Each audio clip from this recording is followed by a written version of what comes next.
फिर दूसरी शादी तुमने की? दूसरी शादी चलो अभी नहीं करते, अब मारती भी इस कदर मारती, गला दबा लेती, मेरे बच्चे डर जाते हैं, रोना शुरू कर देते हैं, चीखें मारना शुरू कर देते हैं। मैं कितना सब्र करूँ, कितना उसको पास लाऊं या घर में बिठाऊं। तो फिर उसको छोड़ना चाहती हूँ? मैं जुआ खेलता है?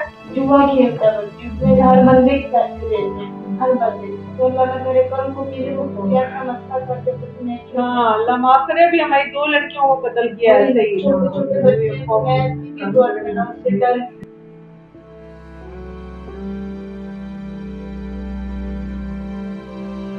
तो फिर घर में काम करती, सोचा सुधर से ले आती थी, तो फालतू काम करवाते थे वो दे देते थे, तो उसके साथ घर का सर्कल चला लेती थी। लेकिन अब वो घर पे नहीं है। भाई लोग सपोर्ट नहीं करते? भाई लोग भी मजदूर बंदे हैं, बच्चे उनके भी खुद के इतने इतने बच्चे हैं, तो सही आजकल के हालात में कोई नहीं करता। अभी क्या मतलब बिल आएगा? हाँ जी, बिल है ये 21,000 बिल। 21,000 बिल है? 2 महीनों का बिल है और 2 महीनों का किराया बस। किराया कितना?